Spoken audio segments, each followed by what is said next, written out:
이 이슈가 우리 입장에서도 우리의 이해관계는 그들의 현재 상황과 어떻게 좀 맞나요? 이 동남아 국가들이 생각보다 북한이랑 가까운 국가들이 많이 있어요. 북한 문제를 해결할 때 있어서 지렛대로 활용하기 위해서 현란한 수식어가 되게 많았었어요. 뭐 제2의 베트남이다. 아시아의 마지막 남은 미개척지다. 그 경제적으로 그 투자할 수 있는 가치는 충분하게 있는 국가라는 것이죠. 사실상 지금 미국의 트럼프 행정부는 동남아를 거의 버린 상황이거든요. 관심을 안 기울이고 있다는 거죠. 근데 그 빈틈을 중국이 계속 파고들고 있어요. 중국이냐 미국이냐 양자택일로 가는 것이 아니고 뭔가 제3의 그 대한 세력 이런 것들을 원해요. 그 과거에는 일본이었는데 근데 우리는 그 이외에 소프트 파워들이 많이 있잖아요. 기회들이 많이 열려 있어요. 관심을 좀 가져야 되겠네. 세상의 모든 지식 언더스탠딩. 외대 장준영 교수님 모셨습니다. 네. 안녕하세요. 안녕하세요. 네. 네. 최근에는 우리가 요거 좀 관심을 가져야 될 만한 그 동네 이슈가 뭐였어요? 네, 그 앞에 그림 보시면 네. 뭐 여기 이제 언더스탠딩 작가 선생님이 워낙 훌륭하셔가지고 거의 연락이 없으시다가 최근에 이 두 장의 사진을 저한테 보내주시면서 이게 뭐냐? 이게 뭐냐 자기가 봤을 때 뭔가 좀 범상치는 않은 것 같다 이렇게 저한테 연락을 주셨더라고요. 그래서 네. 저는 이제 뭐 계속 팔로우를 하고 있으니까 그래서 이런 일들이 벌어졌는데 역시 언더스탠딩 작가는 훌륭하시다. 뭔가 냄새가 난다. 그렇죠. 이런 생각을 했습니다. 그래서 왼쪽 사진이 보면 네. 그 왼쪽 사진에 이제 왼쪽에 있는 인물은 중국의 왕이 외교부장이에요. 네. 아시는 분은 아실 거고 그 오른쪽에 있는 사람이 그 얼마 전까지만 하더라도 군복을 입고 있었는데 지금은 이제 민간 복장으로 갈아입었는데 미얀마의 대통령이에요. 얼마 전까지는 군사령관이었고 지금 현재 대통령이 되었습니다. 그럼 쿠데타예요? 쿠데타 2021년에 미얀마에 쿠데타가 있었고 5년 동안 군정이 유지되었다가 작년 연말에 총선이 있었어요. 근데 총선도 우리는 하루를 하잖아요. 사전투표를 빼고 네. 본투표가 하루인데 미얀마는 내전이 좀 심하다 보니 이번에는 3번으로 나눠서 했어요. 그러니까 선거를 3번 나눠서 이렇게 하게 되었죠. 근데 거기서는 저기는 대통령 중심제인가요? 대통령 중심제입니다. 총선하고 대통령하고 뭐 연계가 총선이 끝나면 네. 국회의원이 선발되겠죠. 네. 대통령 국회의원이 선출되면 네. 그 국회의원들이 대통령을 뽑아요. 과거에 우리나라 체육관 우리나라처럼? 정치처럼 그렇게 해서 이제 대통령도 재밌는 것이 그러니까 미얀마 양원이거든요. 예. 그러니까 상원 하원으로 돼 있는데 양원에서 한 명을 뽑고 그다음에 군 출신을 또 한 명 뽑아요. 그래서 3명이서 결선 투표를 해서 다득표가 득표를 가장 많이 한 사람이 대통령이 되고 2명은 이제 제1부통령, 제2부통령 이렇게 되는 거죠. 그러니까 원청적으로 보면 군인이 무조건 부통령 이상 한 자리를 가져가는 그런 기이한 형태라고 할 수가 있겠죠. 그러니까 나 입후하겠습니다라고 하는 사람들 중에 뽑아서 한 사람을 일단 뽑고 그러니까 상원에서 한 명, 하원에서 한 명 뽑고 군인들이 자기들이 청거를 해요 내부에서. 이번에 군은 또 누가 하나 내야지라고 하면 그렇죠. 하나회 일기인 이 선배님 추천합니다. 그러면 요 3명을 데려다가 놓고 3명을 가지고 이 상하원 양원에서 투표를 하는 거죠. 군을 그렇게 신경 쓰는 건 야 후보 내라 할 때 내라. 니네 또 여기 마음에 안 들면 또 총 들고 일어날 거지.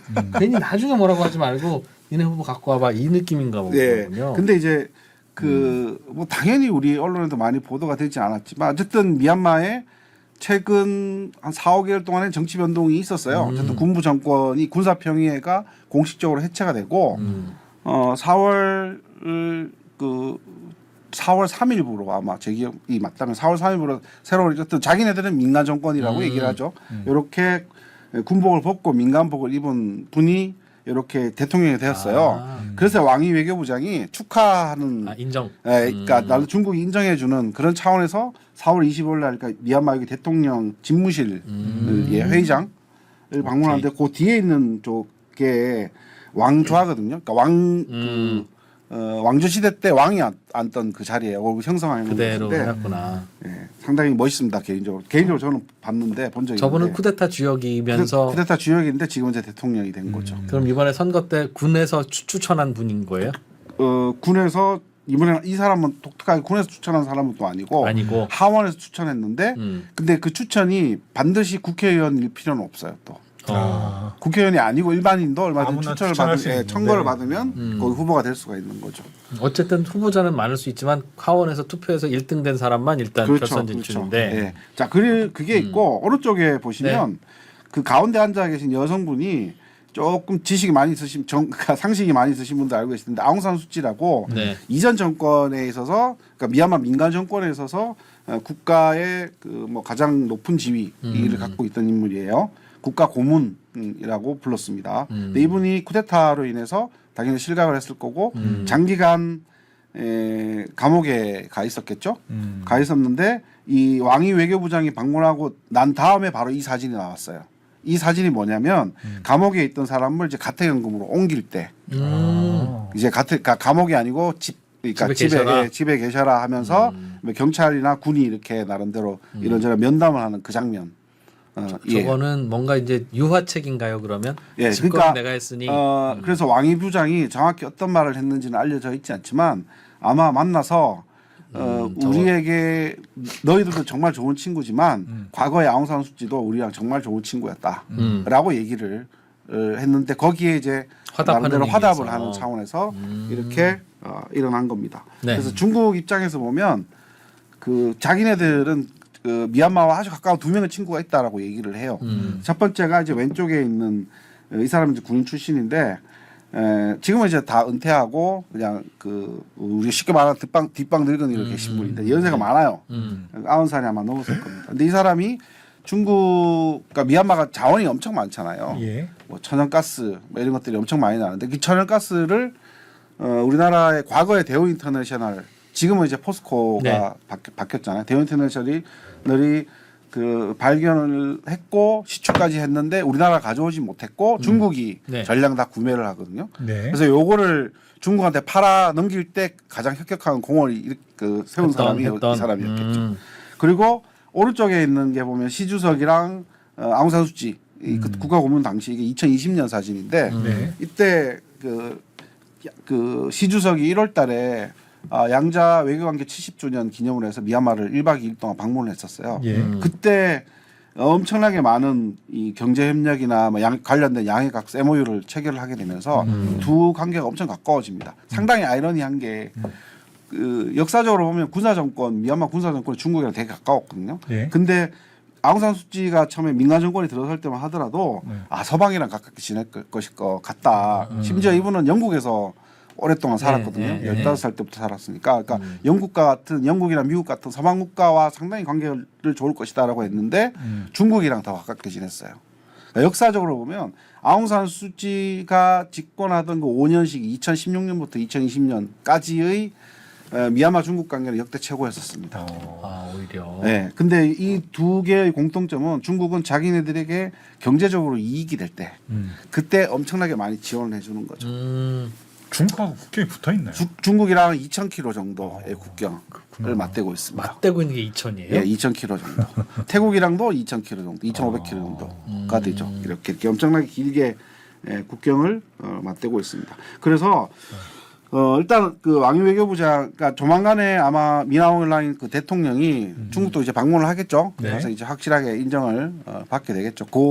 그러니까 우선적으로 일단 왕이 외교부장이 이제 방문을 했고 거기에서 이제 이런저런 뭐 사전 조율을 하겠죠. 우리나라에 오게 되면 뭘 어떻게 해야 될 것이고 우리랑 이해관계, 경제적인 이해관계 이런 것들을 해결해야 된다. 뭐 이런 거를 얘기하고 있습니다. 그래서 먼저 간단하게 미얀마 그 총선이 작년에 있었는데 뭐 설명을 드리면 복잡하니까 숫자가 엄청 많이 있어요. 근데 제가 3번에 걸쳐서 선거를 나눠서 했다고 그랬잖아요. 네. 그러니까 2025년 12월 28일 그다음에 올해 1월 11일, 1월 25일 이렇게 나눠서 3번. 지역을 3개로 나누어서 한 거예요? 아닙니다. 날짜를 3개를 나눠서. 3번 한 거예요, 총선을? 그러니까 지역을 예를 들어서 그러니까 영동포구는 12월 28일 하고 옆에 있는 마포구는 1월 11일 날 하고 그런 식으로. 예, 그런 식으로 지역을 선거를 했다라는 것이죠. 근데 이게 뭐 안에 그러니까 쿠데타 이후에 이제 내전이 많이 심하게 있어서 한꺼번에 하기 어려우니 하기 어렵다라는데 그렇게 하고 개표는 같이 하고 아니죠. 그 개표도 그러니까 1차 끝나고 하고 발표하고 오케이. 또 2차 끝나고 발표하고 이런 식으로 오. 되는 거죠. 그러니까 아주 개표가 질이 멸렬하죠. 정말 오랫동안 가게 됩니다. 근데 이게 이번에만 처음 있었던 것이 아니고 독립하고 난 다음에도 보면 6개월, 그러니까 거의 8개월 동안 선거를 한 적도 있었어요. 그때 뭐 그때 투표율이 20%도 총 되지 않았습니다. 복잡한데 문제는 뭐냐면 지도에 보시다시피 지도에 회색으로 표시되어 있는 지역 있잖아요. 네. 이쪽 지역은 선거를 못했어요, 아예. 아, 그러니까 내전이 심각하게 있는 지역들. 아예 질서 유지가 안 되니까. 질서 유지가 전혀 되지 않는다라는 거죠. 세상에. 그런 명분에서 선거를 하지 않았는데, 근데 사실상 이쪽 지역에 선거를 하면 군부가 만든 정당이 있을 거잖아요. 예. 군정이 후원하거나 만든 정당. 그 정당들이 대부분 열세인 지역. 아, 그러니까 내전이라는 거죠. 예, 예, 예. 그래서 이제 그 한 꽤 선거를 많이 못했습니다. 네. 60개 이상 정도의 선거를 와. 못했는데, 그러니까 이게 사실상 이게 전체 선거구가 몇 개나 돼요? 전체 선거구는 되게 복잡해요. 근데 하원을 기준으로 봤을 때 네. 330개거든요. 아. 전체 하원. 그러니까 하원이 우리나라의 우리나라 비슷한 국회에서도, 우리나라 지역구라고 보시면 비슷하네요. 돼요. 예. 330개인데 그 가운데 이번에 총선 263 정도밖에 못했어요. 많이 263개 정도밖에 못했어요. 그러니까 많이 못한 거죠. 네. 근데 거기에다가 뭐 상원도 따로 있고 지방의회는 그 하원에 곱하기 2예요. 아, 세상에. 그러니까 훨씬 더 많은 거죠.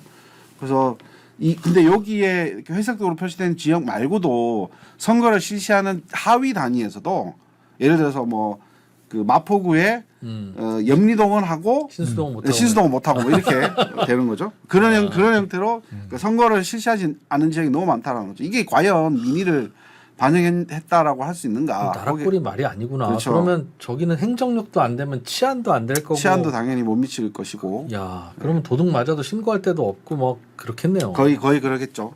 그래서 이제 그 총선 결과에 따라서 여기는 뭐 정당이 워낙 많다 보니 진짜 여기 많다. 오른쪽에 녹색으로 표시되어 있는 엠블럼이 이 군부가 만든 정당인데 흔히 이제 USDP라고 불러요. 네.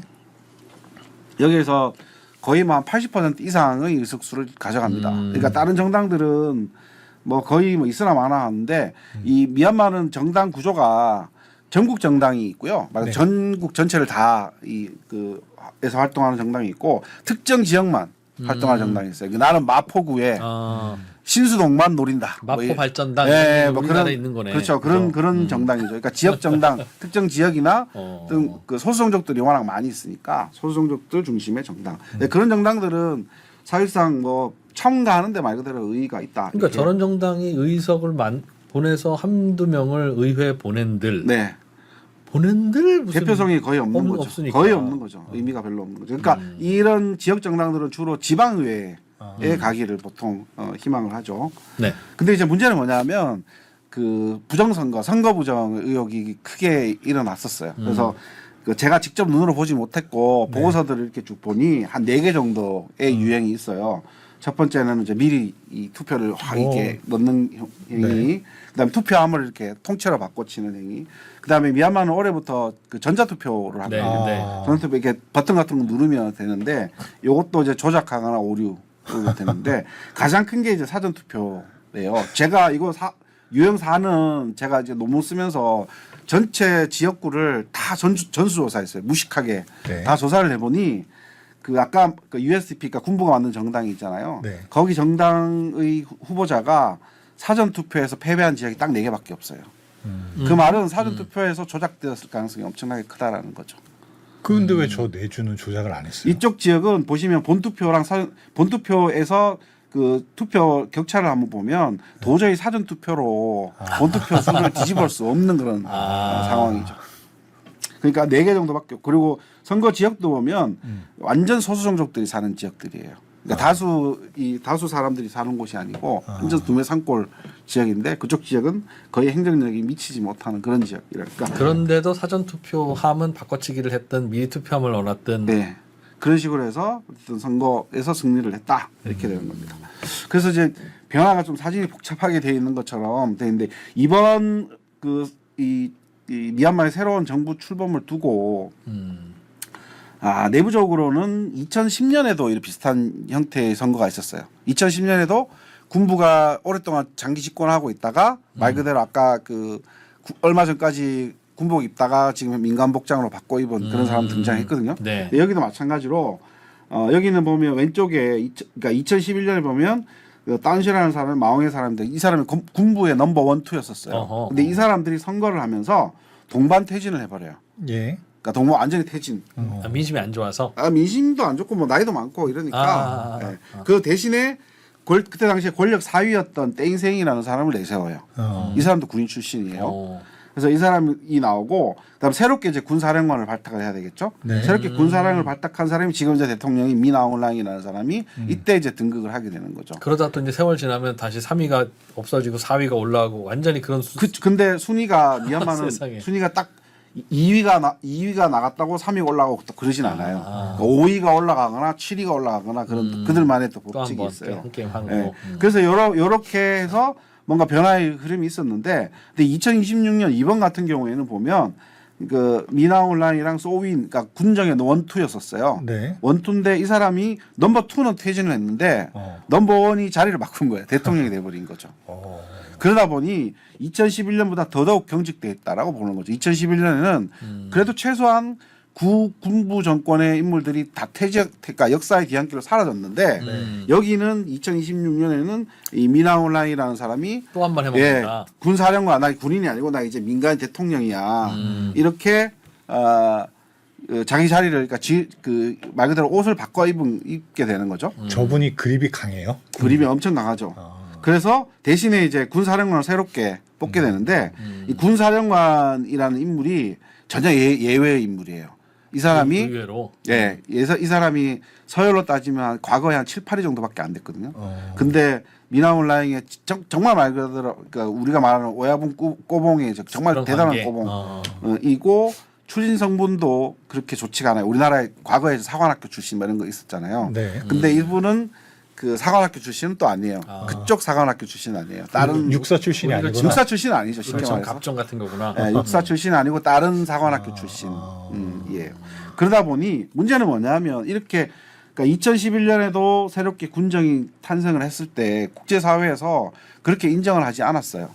그리고 그런데 2026년에는 사람만 그냥 바뀌었으니 거기에 대해서 더더욱 좋지 않다라고 봤던 거죠. 또 하나가 주목해야 될 것이 아웅산수치 아까 제가 말씀을 드렸잖아요. 근데 아웅산수치도 2011년 이전에는 아주 오랫동안 또 이때는 가택연금에 처해 있었거든요.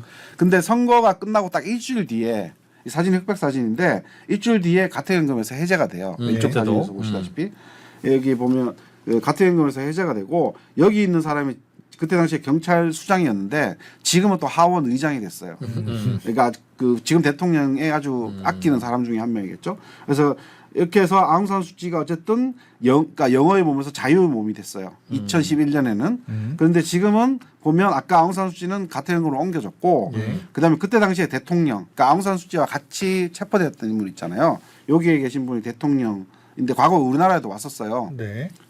하원 의장 하실 때 우리나라에 왔었는데 이분은 석방됐어요, 말 그대로.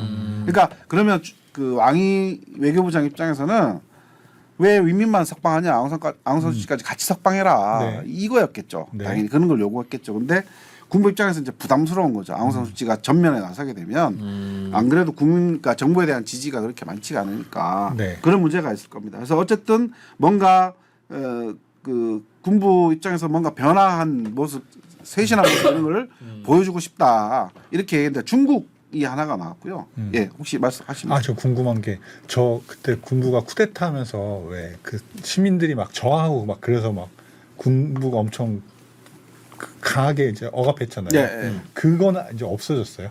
지금은 뭐 사실 그냥 일상을 되찾은 모습이라고 봐야 되겠죠. 그러면 이제 군부의 진압이 먹힌 거네요. 거의 먹혔다라고 봐야죠. 근데 우리나라나 외국에서는 네. 주말마다 시위를 하긴 하죠. 그래서 그런 시위를 합니다. 근데 이제 중요한 게 우리가 그 시작하면서 이제 아세안 얘기를 했었잖아요. 네. 근데 미얀마도 아세안 회원국이거든요. 예. 근데 미얀마가 이제 아세안에 97년도에 가입을 했는데 가입을 할 때 많은 반대 여론이 있었어요. 특히 미국이랑 유럽연합이 엄청 반대했었거든요. 아세안전인데 왜 반대해요? 그러니까 그 반대하는 이유가 일단 미국이나 그 유럽연합은 재정적으로 사실상 아세안을 많이 지원하고 있어요. 지금도 중국도 지원을 하고 있고 그러면서 아니 어떻게 군인이 통치하는 그런 나라를 지역협력체 일원으로 받아들일 수 있느냐. 만약에 받아들이면 니네 우리가 절대 지원 안 한다. 뭐 이렇게 했거든요. 근데 그때 나섰던 나라가 태국이에요. 네. 태국이 그때는 이제 건설적 관여라는 말을 썼는데 과거 우리 김대중 대통령께서 햇볕 정책을 네. 썼잖아요. 네. 그래서 그것과 거의 맥락이 비슷해요. 그러니까 태국이 주장했던 바는 이 미얀마라는 나라는 장기간 국제사회에서 오랫동안 은둔의 세계에 있었기 때문에 이거 손 안 대면 얘네들 그냥 쭉 간다. 데리고 와야 된다. 네, 그래서 우리가 아세안이 나서서 얘네들 무조건 양지로 데리고 와야 된다.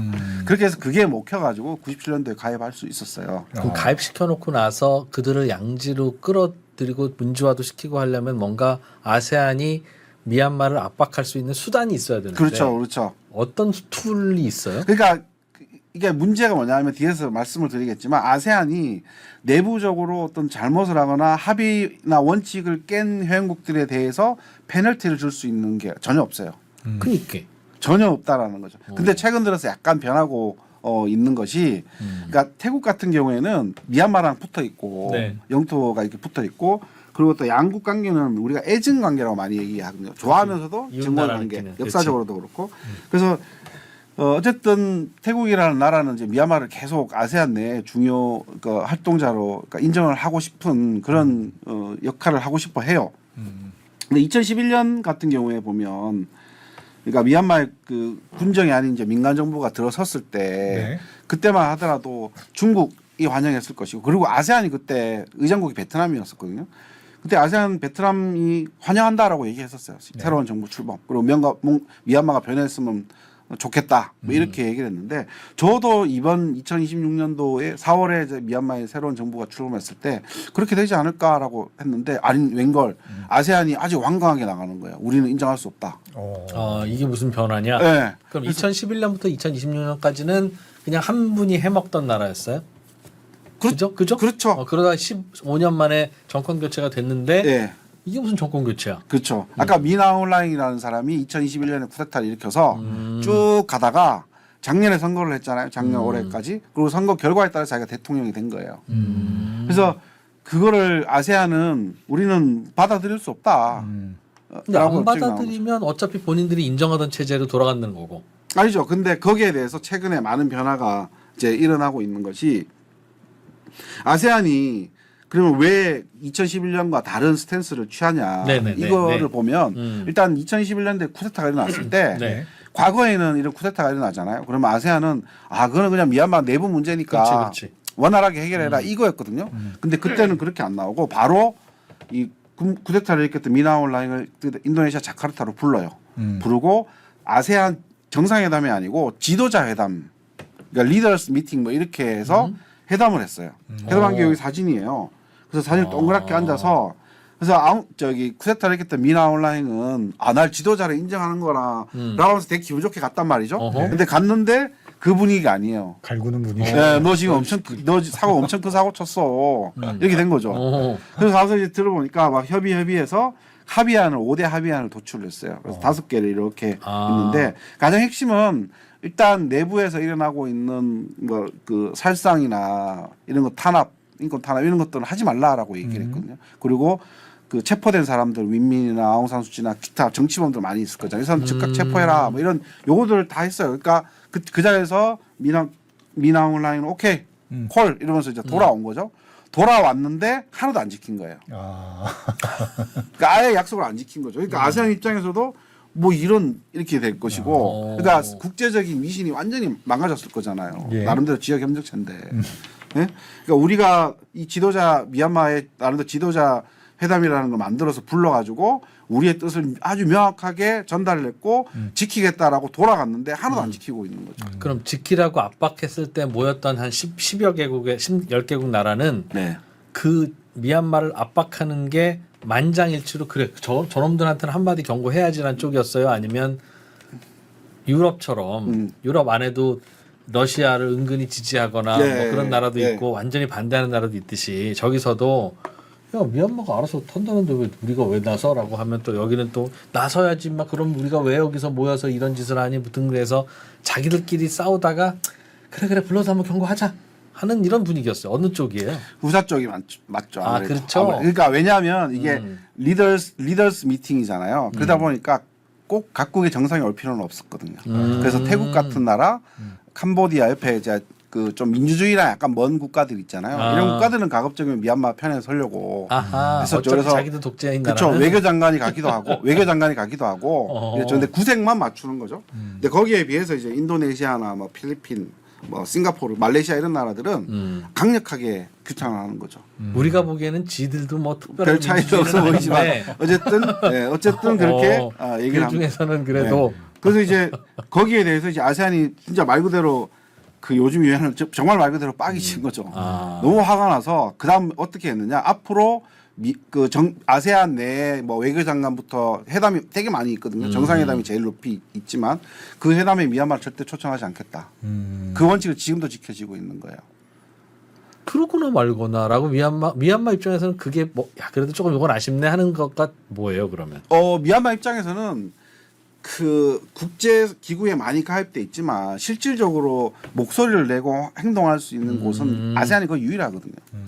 그리고 아세안이 지금 현재 정권을 인정하지 않으면 그 이외에 아세안이 그 외부로부터 미얀마에 대해서 많은 공격을 할 때 방패막이 많이 되어 왔다라는 거죠. 그러니까 미국이나 유럽연합이 뭐 인권 문제나 이런 것들 할 때 아세안이 이거 우리 방식대로 다 해결해 걱정하지 마 이런 식으로 많이 해줬거든요.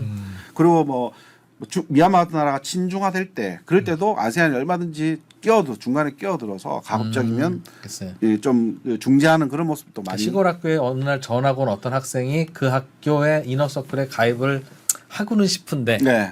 근데 자꾸 이상한 소리 하니까 자식 진짜 이상한 놈들이야 뭐 이러고는 있고 그러나 또 친하게 지내기는 지내야 될 것 같은데 뭐 이런 느낌이군요. 그렇죠. 근데 그러니까 그게 이제 제가 봤을 때는 2011년에는 아예 그런 프로세스가 없이 그냥 그 과거 군부가 했던 거 뭐 우리에게 별로 중요하겠어 하면서 그냥 받아들였는데 네. 지금은 이제 완전히 다르다라는 다른 입장을 아세안이 좀 더 강경하게 나왔다라고 보고 있는 것이죠. 아주 그냥 우리도 옛날에 다 겪어왔던 일이니까 우리도 군부 때도 있었고 뭐 군부가 뭐 민간 대통령 할 때도 있었고 있으니까 옛날 생각도 나고 하면서 재밌기는 한데 이 이슈가 우리 입장에서도 야 이거 좀 잘 들여다봐야 되겠다. 야 저거 어떻게 되는 거야라고 우리의 이해관계는 그들의 현재 상황과 어떻게 좀 맞나요? 상당히 어려운 질문. 그러니까 우리가 어떤 일 벌였을 때 우리의 국익 내지는 우리의 이해관계에서는 야 여기서는 얘네들이 좀 무릎 꿇었으면 좋겠는데 또는 좀 심하잖아. 미얀마 이거라 이씨. 뭐 이렇게 어떻게 해야 되는 거예요? 그냥 우리가 정부에서 그 동남아 외교 정책을 혹시 발표한 거 들어보신 적 있으세요? 있겠는데 관심이 없어서 별로.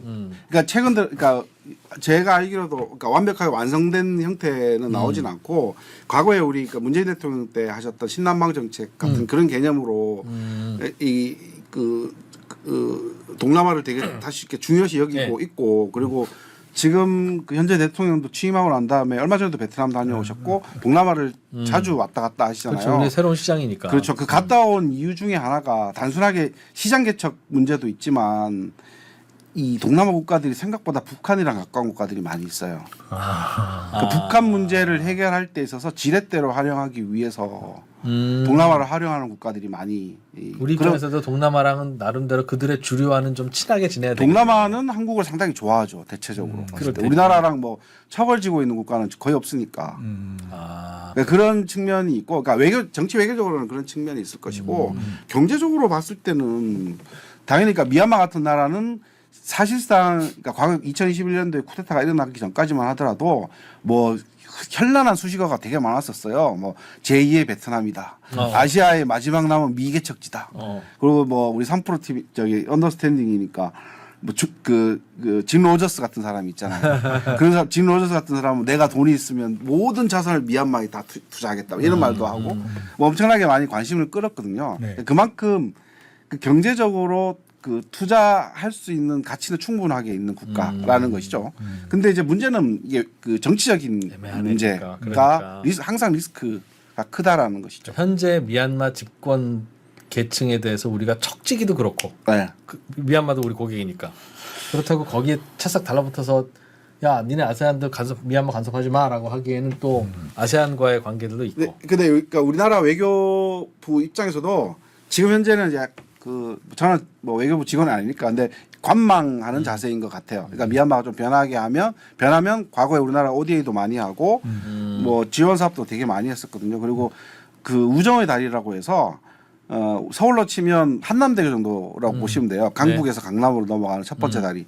그러니까 그게 최근에 완성이 됐어요. 우리나라가 돈을 대서 우정의 다리라는 게 벌써 10년도 더 됐는데 사업 시작한 지 수출입은행에서 시작한 거거든요.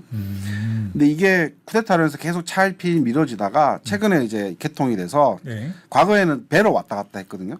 근데 지금 이제 차로 왔다 갔다 하는데 나름대로 랜드마크가 됐죠. 그래서 미얀마 입장에서는 뭔가 그 새로운 혀를 뚫어서 우리나라랑 과거처럼 다시 좋은 관계로 돌아가고 싶다. 이건데 아직까지는 우리가 직접적으로 나서서 뭐 주도권을 쥐고 우리가 나서서 뭘 하겠다 이게 안 되잖아요. 그렇죠. 그러니까 아세안 내에서 미얀마 문제가 어떻게 하는지 좀 해결이 되면 그때 이제 바로 우리가 눈치 보고 있다가 들어갈 수 있다 뭐 이렇게 볼 수 있는 거죠. 느낌상 아세안의 우크라이나네 미얀마는. 우크라이나 정도도 될 수도 있을 것 같고. 그러니까 거기에 대해서 우리도 참 어떻게 어떤 쪽에 줄 서줘야 될지 애매한. 근데 명확하게 그 미얀마 정부가 미얀마라는 나라가 정치적으로 조금 안정이 되잖아요. 그러면 사실상 우리 기업들이나 갈 곳은 진짜 말 그대로 갈 곳은 지금 현재는 미얀마 아예 뭐 아프리카를 가거나 중남미 쪽으로 가거나 그러지 않고는 아시아 쪽으로 간다 그러면 미얀마 이외에는 딱히 시장이 없어요. 시장이. 네, 딱히 시장 미개척 자체가 시장이. 미개척 시장이 거의 없다라는 거죠. 인구도 우리나라랑 비슷하게 풍부하게 많고 노동 인구가 3,500만 정도가 돼요. 엄청난 거죠. 그러니까 비슷한 이유로 다른 나라들도 미얀마에 그닥 진출을 못하고 있다 보니 네. 미개척지라서 네. 우리 입장에서도 기회고. 그러니까 그런 기회를 중국이 왕이 외교부장이 나가서 아주 빠른 속도로 하던 계속 거구나. 장악하려고 시도를 하고 있는 거죠. 헤헤이. 그러네. 네. 네, 그래서 여기 앞에 사진을 보시면 이 앞에 이제 문을 두드리고 있어요. 어떤 사람이 문을 등 뒤에 보면 태국 국기가 있어요. 태국 국기가 있고 뒤에 이제 미나올라인으로 추정되는 미얀마 대통령이 태국의 등 뒤에 숨어가지고 앙산수치는 같은 현금에 탁 집어넣는 거죠. 사진이 그 만평이 엄청 훌륭한 것 같은데 그리고 아세안 2026에서 얼마 전 정상회담이 있었는데 거기에 노크를 한 거예요. 네. 태국이 대신해서 우리가 참석시켜 주겠다. 이랬는데 오늘 아침에도 보니까 그 필리핀 의원회 의장이거든요. 그러니까 그 봉봉 마르코스 주니어 필리핀 대통령이 아주 강하게 비판을 하면서 미얀마가 하나도 우리 5대 원칙을 안 지켰으니까 우린 받아들일 수 없다. 이렇게 얘기를 했는데 미얀마도 거기에 대놓고 이건 내정 간섭 아니냐. 어떻게 몇 명의 마음 맞는 국가들끼리 힘을 합쳐서 우리를 이렇게 왕따를 시킬 수가 있느냐. 엄청나게 기분 나쁘다. 이렇게 나온 거죠. 그래서 사실상 아세안 내에서도 약간 기류가 좀 나눠지는 기류가 되는 거죠. 그러니까 태국처럼 미얀마에 좀 유화적인 그런 국가들이 있는 반면에 뭐 아까 말씀드렸던 필리핀, 인도네시아 그러니까 좀 섬 쪽에 있는 국가들은 특별하게 이해관계가 없으니까 아주 강하게 할 말 하고 싶은 말 다 하는 거예요. 이해관계가 그닥 없으니 할 말 하는 그렇죠. 거고. 네. 태국은 무슨 이해관계가 있어요? 붙어 있어요. 태국은 경제적으로 보면 중국과 경쟁할 수 있는 거 유일한 국가예요. 네, 아세안에서. 네, 아세안의 리더. 아세안 내에서. 그러니까 태국도 전력, 천연가스 이런 게 다 필요하거든요. 아쉬우니까. 네, 미얀마로부터 수입을 하고 실제로 90년대 수입을 했었어요. 미얀마 산 천연가스. 그런 태국의 입장을 이해도 안 해주고 민주주의 아닌 남들은 받지 또 말자고 주장하는 필리핀이나 그렇죠. 이런 쪽은 태국과의 약간 라이벌 의식이 좀 있는 나라인가 보네요. 태국이 그 아세안 내에서 독특하게 그러니까 아세안의 리더 역할은 인도네시아가 하거든요. 예. 그러니까 큰형이에요. 큰형? 네, 나를 따르라 항상 이런데 근데 태국한테 니네가 큰형 해라라고 하면 태국은 우리는 큰형은 안 할래. 항상 그러니까 리더는 안 하지만 리더에 버금가는 역할 나름. 정도를 하죠. 그러니까 제일 앞에 나서는 거는 뭔가 부담스러워하는데 물밑 작업으로 이것저것 느낌이구나. 뭐 일이 되게끔 하는 그런 역할을 계속 해 왔어요. 그러면서 인도네시아 형하고 보고는 또 안 하고. 그렇죠. 그러니까 인도네시아랑 입장은 또 약간 또 다르게 가기도 하고 내부적으로 약간 그러니까 이해관계가 서로 좀 얽히고 설켜 있는 그런 관계. 나는 자존심도 센 나라들이라. 네, 있습니다.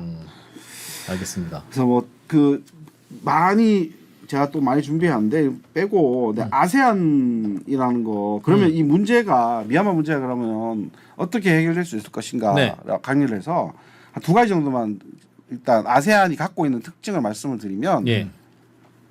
아세안은 1967년도에 만들어졌거든요. 그러니까 네. 반세기가 훨씬 넘었어요. 그죠? 그럼에도 불구하고 뭐 지역 협력체 기준으로 봤을 때는 유럽연합, EU랑 아세안 두 개가 전 세계에서 가장 잘 발전했다라고 하지만 실제적으로 회원국들의 구성 발전 정도를 보게 되면 아세안 회원국과 유럽 회원국들은 비교할 수가 없겠죠, 당연히. 그러니까 많이 차이가 나요. 그 이유 중에 하나가 그러니까 아세안은 근본적으로 시작할 때부터 정치 체제가 너무 다양해요. 지금도 보면 브루나이 같은 나라는 그 술탄제예요, 술탄제. 그러니까 이슬람 국왕이 있어요. 그러니까 브루나이, 그러니까 그 이슬람 국왕은 법 위에 있는 사람이에요. 쉽게 말해서 국회도 없고 뭐 모든 것들을 다 할 수 있는 그런 전제적인 그런 국가라는 거죠. 그런 국가도 있고 베트남 사회주의 국가, 베트남 라오스 사회주의 국가죠.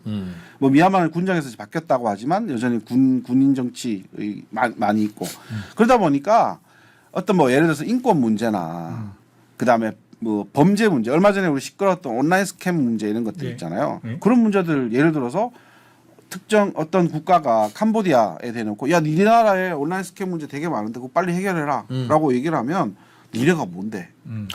왜 우리 내정에 간섭해? 우리가 알아서 잘 할게 이렇게 되는 거죠. 그러다 보니까 가급적이면 내정을 간섭하지 말자. 그러면 우리가 복잡해지는데 되는 것도 안 된다. 아, 그렇지. 예, 이거죠. 그게 하나가 그래서 원칙이. 그래서 뭔가 항상 중요하고 좀 민감한 이슈 이런 것들은 얘기를 못 하는 거죠. 그러니까 유럽 나라는 그렇지가 않잖아요. 대놓고 뭐 그 튀르키예 같은 나라들 이런 가입한다고 그럴 때 뭐 인권 문제 딱 해서 그냥 바로 안 돼 이렇게 얘기를 하잖아요. 그런 문제가 명확하게 원리 원칙이 있으니까 되는데 그게 있고 지금 배가 떠 있는 게 중요하니까 그런 것에 민감한 거 하지 그렇죠. 말자. 죄 없는 자 돌을 던져라. 네. 또 하나는 그 의사결정 방식인데 보통 우리가 가장 경제적으로 생각하는 의사결정 방식이 이제 다수결. 그냥 다수결이잖아요. 네. 짜장 먹을래, 짬뽕 먹을래 이렇게 해서 결정하는 거잖아요. 통일하자. 예. 근데 여기는 만장일치제라고 해요. 그러니까 요게 그러니까 현지어는 무샤라와 무파카시라고 얘기를 하는데 이게 인도네시아어예요. 이게 인도네시아 큰형이라고 말씀드렸잖아요. 인도네시아의 전통적인 의사결정 방식이 아세안에 들어와 있는 거예요. 그러니까 인도네시아는 왕조 시대 때 네. 과거에 이제 의사 결정을 할 때 우리 마을에 의사 결정을 할 때 사람들 이렇게 쭉 모아놓고 뭐 다리를 지을 거냐 말 거냐 이렇게 거수 이게 아니고 그 마을에 뭐 예를 들어서 그 집에 어른들 아버지나 할아버지들이 대표로 가는 거예요. 대표로 가서 될 때까지 계속 협의를 하는 거예요. 우리 콘클라베라고 들어봤잖아요. 네. 교황 선출하는 것처럼 될 때까지 하는 거예요. 될 때까지. 그러니까 만장일치제가 되는 거고 만약에 그 특정 그러니까 안건이 의자가 올라갔는데 뭔가 반대표가 생겼다. 그러면 드랍 다음에 다시 얘기. 그래서 예를 들어서 뭐 동티모르라는 국가가 있죠. 이 동티모르가 2002년도에 독립을 했는데 독립하면서부터 아세안에 가입하고 싶다 의향서를 냈어요. 근데 계속 반대하는 거야. 왜? 동티모르라는 국가는 뭐 인도네시아의 폭정에 의해서 뭐 호주나 이런 나라도 국제사회가 되게 많이 도와서 독립을 했고 그 사사나 구스마오라는 사람은 노벨 평화상까지도 받아요. 그러니까 민주주의 인권 이런 거와 되게 가까운 그런 국가야. 근데 이런 국가가 아세안 회원국이 됐어. 그러면 미얀마가 뭐 하는 거 사실 미얀마 군정들 니네 문제가 많아. 베트남 언제 인권 개선할까 이렇게 나오는 거죠. 꼬장꼬장 바른 말 잘하는 눈치 없는 자식이네. 그렇죠. 인구가 얼마 되지도 않는데. 기분 나쁜 거지. 그러니까 계속 반대 비토를 하는 거예요. 그러면 다음에 또 아세안 가입 계속 안 되는 거죠. 그러다가 작년 그 두 번째 하반기 정상회담에 이제 대승적 차원에서 회원국으로 받아들이게 된 거죠. 그러니까 의사 결정이 너무 느린 거예요. 모든 것들이. 그렇겠네.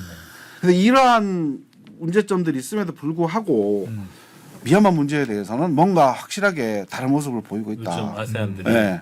확실하게 보이고 있다라는 거죠.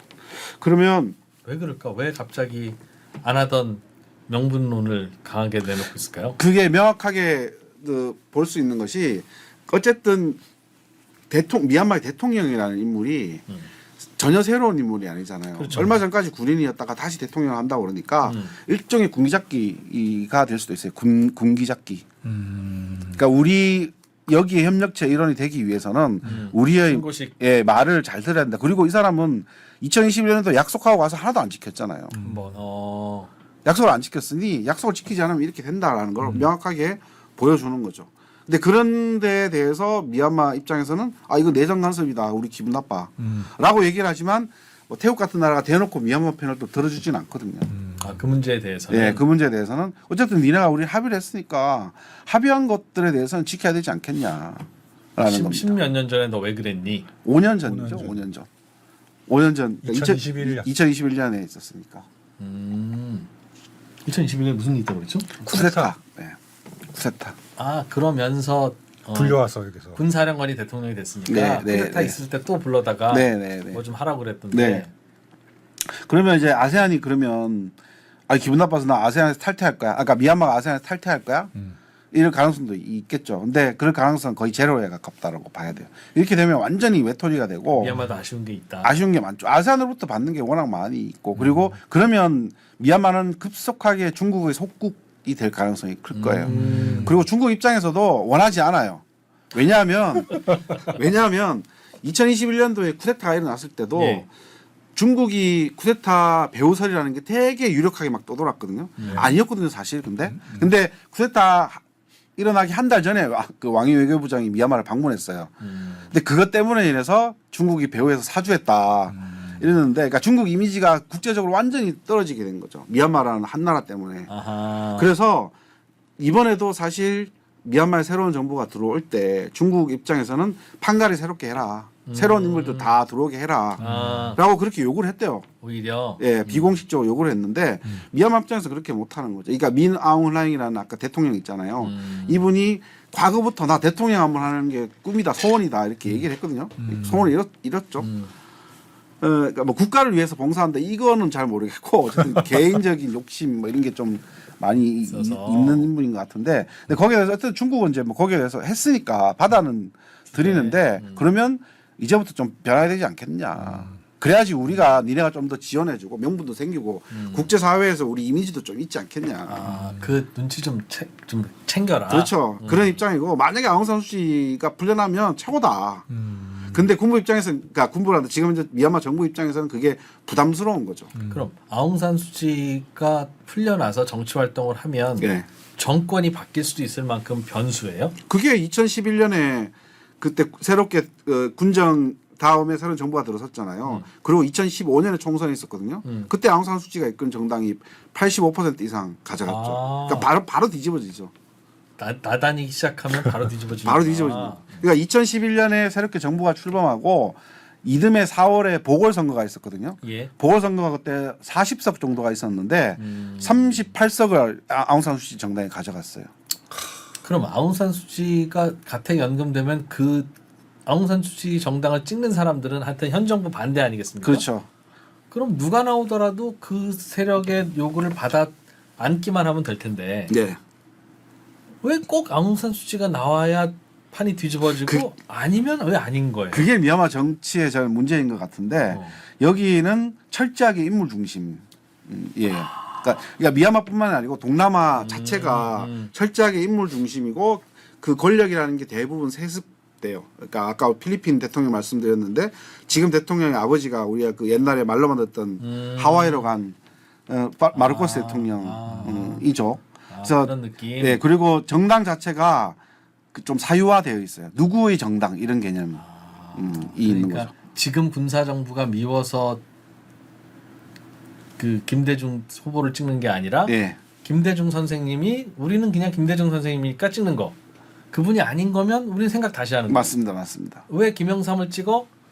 김영삼이니까 찍는 거지. 맞습니다. 그러니까 사람에 대한 존경이나 추종 이런 것들이 미얀마 정치의 가장 핵심이라고 볼 수가 있는 거죠. 그래서 뭐 아웅산 수치라는 인물이 특정 지역에 가서 이 후보 뽑아주세요라 하면 그냥 가는 거예요. 쭉. 우리도 한참 그런. 우리도 한참 뭐 그냥 손만 흔들어줘도 바람이 샥 불어버리는. 우리나라 정치도 뭐 이렇게 뭐 그렇게 발전된 맞아, 상황 그랬었지. 아니니까. 그래서 선거의 여왕도 있고 막 그랬지. 예. 그래서 이제 뭐 그 미얀마 입장에서는 사실상 아세안에서 탈퇴할 가능성 상당히 낮다라고 또 볼 수도 있을 것 같고, 그러면 이게 언제까지 갈 수 있겠느냐라는 거죠. 그러면 이제 아웅산 수치가 연세가 많아요. 이 사람이 80살이 넘었어요. 우리나라에서 8살 넘으면 현역 은퇴라고 봐야 되잖아요. 네. 그렇죠. 근데 뭐 정정하시대요. 아주 그냥 정정하시고 그 생활하시는데 그냥 현역으로 활동하도 전혀 문제 없다 이렇게 얘기를 하고 그분의 있는데 후계자는 혹시 없어요? 문제는 뭐냐면 아웅산 수치가 이분도 상당히 권위적이고 좀 어떻게 독재적이라고 해야 되나? 좀 그 그런 내부에서는? 성향이 있어요. 그래서 후계자를 안 키웠어요. 아예. 내 다음에 누구 동료 후배들 이런 사람들 우리나라 민주화 세력도 그렇지 뭐. 네. 그분 뒤에 뭐 후계자를 뭐 키웠습니까? 네, 전혀 사실은? 키우지를 않았고 거기 있던 사람들이 나가서 새롭게 정당을 차리기도 하고 그런데 이게 좀 문제이긴 하죠. 아웅산 수지 그분도 아웅산이라는 그 아버지 아버지 정치인의 후광인 거죠. 그분이 뭘 한 거는 없는 거죠. 초기에는 그러니까 90년대에는 아버지의 완전 후광이었는데 2020년 정도 그러니까 쿠데타 나기 전까지는 이제 아버지의 후광을 거의 벗어던진 그런 상황이었어요. 예. 그런 상황이었어요. 그분의 자제분은 없습니까? 그럼? 아들 둘이 있는데 남편이 영국 사람이에요. 남편 영국 사람이고 아들 둘이 알렉산더랑 킴이라는 친구가 있는데 혼혈이겠네 그럼. 그렇죠. 아버지는 영국 사람이니까. 아 그래서 미얀마 국민들 지지받기에는 약간 좀 그래요? 미얀마 시민이 아니죠. 영국 시민이죠. 영국 그래서 시민. 그 그러니까 아웅산 수치는 15살 때부터 영국으로 넘어왔거든요. 옥스퍼드에서 쭉 살았으니까 거기서 이제 남편 만나서 결혼하고 산 거죠. 그러니 참 애매하네. 네. 그래서 이제 옛날에 그런 말도 있었어요. 중국에서 왕이 외교부장이었는데 정확히 모르겠는데 중국 고위 관리가 아들들한테 귀화하라고 미얀마 사람을 귀화하라고 이렇게 제안한 적도 실제로 있었대요. 네.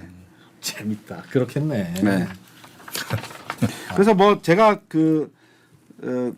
드리고 싶은 말씀은 그러니까 막 굳이 꼭 이제 뭐 경제적인 측면에서 이 나라를 바라보는 것도 중요하겠지만 오늘은 그 얘기는 많이 안 했으니까.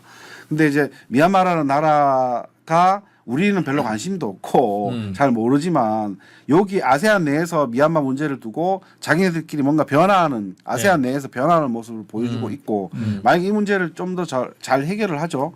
그러면 사실상 지금 미국의 트럼프 행정부는 동남아를 거의 버린 상황이거든요. 관심을 안 기울이고 있다는 거죠. 근데 그 빈틈을 중국이 계속 파고들고 있어요. 그러면 동남아 사람들은 중국이냐 미국이냐 양자택일로 가는 것이 아니고 뭔가 제3의 그 대한 세력 이런 것들을 원해요. 과거에는 일본이었는데 그게 지금 일본이 좀 많이 약해졌으니까 그것도 그리고 일본은 경제적으로만 되게 많이 영향을 미쳤고 근데 우리는 그 이외에 소프트 파워들이 많이 있잖아요. 한류부터 시작해서. 그래서 이런 것들로 인해서 아세안과 접근할 수 있는 기회들이 많이 열려 있어요. 지금도 열려 있고 앞으로도 비슷하겠네요. 앞으로도 지금도 교류를 엄청나게 굳이 우리가 밉상짓만 안 하면 네, 많이 하고 있고 뭐 특별하게 우리나라랑 동남아랑 척질 일은 없는데 역사적으로 뭐 불편한 관계가 있었던 것도 아니고 그래서 이제 그러니까 다이렉트로 동남아의 특정 국가랑 교류를 하는 것도 좋지만 아세안이라는 지역 협력체를 통해서 가는 것도 하나의 좋은 방식이지 않을까. 그래서 아세안이 미얀마 문제를 두고 좀 변화하고 있다. 관심을 좀 가져야 되겠네요. 라는 그런 측면에서 제가 말씀을 드리는 거죠. 아세안 국가들 중에는 누가 민주주의 제일 잘해요? 지표상으로 봤을 때는 인도네시아이긴 한데 근데 인도네시아 지금 대통령이 과거 군인 출신이거든요. 그래서 이 군인이 브라보라는 대통령인데 이 사람이 되고 난 다음에 자꾸 약간 우경화되고 있는 그런 상황이고요. 근데 필리핀도 뭐 민주주의 국가라고 하지만 근데 재밌는 게 필리핀 국민들은 아버지의 그 전행에 대해서 그렇게 크게 신경을 쓰지도 않는다라는 거죠. 아버지 누구? 마르코스 독재자 마르코스에 대해서 그렇게 신경 쓰지 않는다라는 거죠. 그러니까 아들 마르코스와 아버지 마르코스를 분리해서 본다라는 거예요. 그렇게 보고 있다. 우리나라 사람들은 그렇게 생각하지 않는 경우가 있잖아요. 독재자 지지층이 달라요? 아니, 특히 젊은 층. 그러니까 마르코스가 86년도에 물러났거든요. 예. 그러니까 65년부터 해서 85년도까지니까. 네. 예. 85년이 87년이죠. 네. 88년도에 피플 파워가 일어났으니까. 그러니까 그때에 살았던 사람들이랑 지금 살았던 사람들이 많이 겹치지는 않으니까. 예. 그래서 그냥 과거에 우리 필리핀이 이런 암울한 역사가 있었다, 흑역사가 있었다 이 정도로 그냥 넘어가는 거지. 두 사람을 연관시켜서 야 독재자 아들이니까 지지하지 않아 뭐 이렇게 생각하지 않는. 예, 그렇게 생각하지 않는다라는 거죠. 어차피 누굴 뽑아도 독재자니까. 예. 그리고 또 말레이시아 같은 경우도 재미있는 게 이제 안와르라는 총리가 있는데 이분이 과거에는 그 되게 민주화 운동을 하던 사람이었었거든요. 그러니까 과거에 마티르라는 사람이라 원탑 투탑이었는데 네. 마티르라는 인물이 좀 우경화되면서 사이가 멀어졌어요. 그래서 이제 좀 그 좌파 쪽, 그러니까 이슬람계 이쪽이랑 좀 가깝게 지내고 있는데 최근에 권력을 잡으면서 되게 우경화 또 되기도 하고 그런 형태가 됩니다. 그러니까 원래 갖고 있었던 정치적인 노선이나 이념 이런 것들이 권력을 잡은 후에 쭉 가는 사례가 좀 드물어요. 좀 왔다 갔다 하는 그런 상황이죠. 그러니까 정치 발전 수준에서 봤을 때는 뭐 얼마만큼 민주주의가 발전했냐 이런 걸 봤을 때는 사실상 동남아는 얘기하는 것 자체가 별로 좀 무의미하다라고 볼 수도 있는 거겠죠. 근데 사실 누구 얘기인지 몰라. 옛날에 그랬지. 솔직히 전 세계 나라 중에 민주주의 제대로 하는 나라가 도대체 몇 나라나 되냐? 라고 하면서 우리도 옛날에 뭐 10월 유신하면서 한국식 민주주의. 네, 뭐 그런 얘기하면서 야 미국, 캐나다, 그 북미에서 그게 다 유럽의 몇몇 나라들 뭐 그거 일본 누가 또 민주주의해? 무슨 민주주의가 세계 표준인 것처럼 얘기해? 이러면서 그랬잖아요. 네. 근데 우리나라도 이제 민주주의 하는 나라가 됐는데 나머지 국가들은 다 민주주의 아닌 나라들인데 지금도 민주주의 아닌 나라들 중에서 그나마 그래도 나름 이성적이고 민주주의에 가까이 있는 나라들이 그러면 아프리카 나라들, 남미 나라들, 아세안 나라들 네.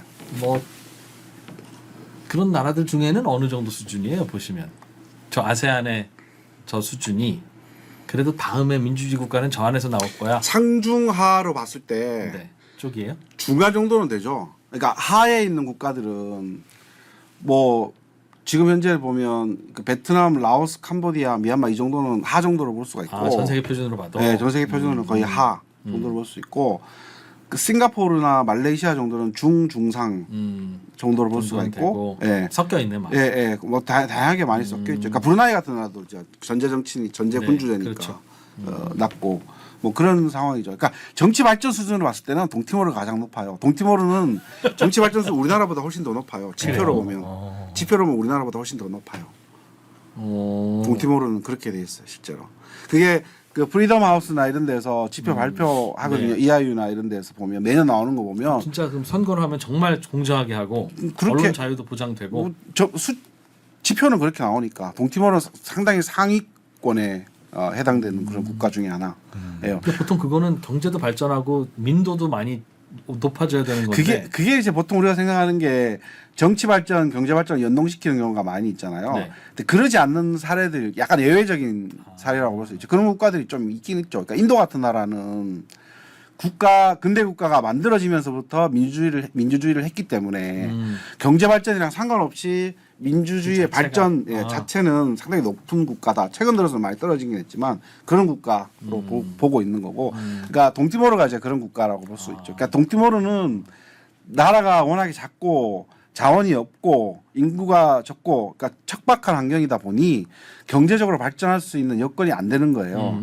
근데 국가가 만들어질 때 외부에서 뭐 호주나 이런 그리고 북유럽에 있는 많은 자금들이 들어가서 제대로 잘 디자인을 한 거예요. 그래서 요대로만 제대로 가야 돼 이렇게 가는 거죠. 그래서 그걸 하고 그렇죠. 있다. 그러니까 지금까지도 나름대로 좀 잘 유지가 되고 있는데, 근데 여기도 보면 한 번 대통령 했던 사람이 좀 몇 년 쉬었다가 다시 또 대통령 나오고 이렇게 돼요. 권력이 대물림되고 우리가 봤을 때는 상식적으로 이해가 되지 않는 그런 사회도 있죠. 지표상으로는 그렇다라는 것이죠. 그러니까 아세안이라는 이 지역협력체가 보통 우리는 아세안 이제 경제협력체를 많이 보고 있는데 실질적으로 아세안은 그 베트남 전이 일어났을 때 만들어졌거든요. 그러니까 원래는 반공단체예요, 이게. 그리고 미국에서 돈을 댄 거고 지금도 많이 지원을 해요, 사실상. 그러다 보니까 이 경제협력 지금은 성격이 많이 변해서 이제 경제협력체를 많이 보고 있지만 이 아세안이 좀 더 발전하기 위해서는 회원국들이 있잖아요. 11개 회원국들이 정치적으로 경제적으로 발전하는 것도 상당히 중요하지만 정치적으로도 분명히 발전을 해야지 돼요. 그래서 아까 말씀드렸던 뭐 내정 불가소 원칙 이런 거 있잖아요. 근데 다 민주주의가 되면 이런 거 필요 없잖아요, 사실상. 그럼 문제가 일어나면 니네 잘 안 지켰으니까 벌 받아야 돼 이렇게 하면 당연히 뭐 벌도 받고 페널티 받고 이렇게 되면 좀 더 좀 긍정적인 방향으로 나아가게 되겠죠. 근데 지금은 전혀 그렇지 않다라는 거죠. 근데 중국이라는 나라가 우리가 딱 봤을 때 중국이라는 나라가 강대국이니까 아세안 지역협력체 아세안을 막 함부로 할 수 있을 것 같지만 전혀 그렇지 않아요. 그러니까 중국이라는 나라 처음에는 무력으로 80년대 뭐 이럴 때는 무력으로 아세안과 대결하겠다라고 했는데 사람들 다 물론 그러니까 좀 약한 국가들이긴 하지만 다 모으니까 이게 새가 커지는 거예요. 아세안도. 네, 그리고 국제적인 여론 흐름을 형성하는 거예요. 그러니까 예를 들어서 인도네시아 같은 경우는 이슬람 교도가 많잖아요. 전체 인구의 90%가 무슬림이거든요. 이슬람 형제들한테 가서 얘기를 하는 거예요. 이슬람 형제. 그러면 중동이나 아프리카에 있는 이슬람 형제들이 중국한테 막 뭐라 그러는 거죠, 얼마든지. 어떡하냐. 그러면 중국 같은 나라도 와. 이 아세안을 쉽게 그러니까 못 본다라는 거죠. 그치, 또 그런 분들이 한 번 감정 상하면 오래가. 그럼요. 그러니까 왕이 외교부장이 와서 미얀마 대통령한테 이것저것 얘기를 많이 할 수 있겠지만 그걸 대놓고 아세안한테 야 니네 가서 제안을 할 수 있겠죠. 미얀마 좀 변할 수 있게끔 아세안 와서 좀 노력을 해라라고 하지만 대놓고 가서 해 안 해? 뭐 이런 식으로 할 수는 없다라는 거죠. 강압적인 방식은 안 된다라는 거죠. 자존심 강하고 네. 그런 나라들. 아 재밌다 아세안. 우리는 사실 동남아 국가들은 보통 어떻게 접하냐면 하나 투어나 모두 투어 홈페이지에서 보통 이제 동남아 국가들을 보통 접하고 휴가철이나 돼야 이제 접하고 다녀보면 동남아는 그냥 같은 나라라고 생각하면 되는 건가? 무슨 태국의 시장과 필리핀 시장은 다 똑같고 사람들 봐도 어떤 나라인지 구별 안 가고 다른 나라 예 제가 그렇는데 뭐 기회가 되면 저도 이제 뭐 여행 다니고 먹고 이런 거 좋아하니까 동남아 관련해서 여행 이런 거 또 설명해드리고 싶긴 해요. 근데 이제 오. 그게 뭐 우리 채널이랑 잘 맞을란가 싶기도 하고. 여행이 뭐요? 가면 뭐 맛집 이런 거야 뭐. 맛집 말고 뭐 예를 들어서 태국에서 뭐 똠양꿍을 먹었다. 그러면 똠양꿍이 왜 탄생하게 됐느냐? 아 그런 문화적 코드들, 뭐 문화 그런 코드들. 것들. 그리고 지역별로 가면 지역별로 음식이 다르잖아요. 그 여기는 왜 이런 음식이 탄생했을까? 아 알고 먹자. 네, 뭐 그런 그거 것들. 재밌지. 네, 그런 것들 설명을 해드릴 수. 제가 얼마 전에 개인적으로 그러니까 일본 특정 지역을 여행 갔다 왔는데 거의 모르고 갔거든요. 근데 갔다 오고 난 다음에 혼자서 공부를 한 거예요. 그러니까 너무 재밌는 거죠, 그게. 그래서 그런 것들도 관심 있으면 그런 거 공부해서 혼자 그냥 하지 마시고 네. 그 좀 해줘요. 사실 교수님들이 뭐 솔직히 뭐 방학 때 다 놀고 그렇게 하는 이유가 네. 그렇게 열심히 공부한 거 국민들한테 좀 알려주라고. 아 저야 뭐 기회만 주시면 얼마든지. 좋다. 알겠습니다. 우리 사실 여행 가면 동남아 뭐 벗어나니까 이게 거리상 시간상으로 쉽지 않아서 네. 맞습니다. 그 동네 가는데 맞습니다. 알고 가보면 재밌겠네요. 네, 동남아 이제 우리나라 사람들이 동남아 제일 많이 가시잖아요. 가면 이제 다 똑같다 이렇게 얘기를 하시는데 뭐 확실하게 달라요. 확연히 달라요. 확연히. 나라별로 네, 그런 것들 제가 설명해 드릴 수 오케이. 있을 것 같습니다. 집중적으로 여름 다가오기 전에 여름 우기 건기 다가오기 전에 그렇죠. 배워봅시다 그럼. 네. 알겠습니다. 네. 최소한 2주에 한 번 정도는 모셔서 네. 동남아 좀 배우고 알고 가자. 알고 가자 동남아. 예. 그래서 장준영 교수님 네. 네. 잘 배웠습니다. 고맙습니다. 네, 감사합니다. 고맙습니다. 아, 수고.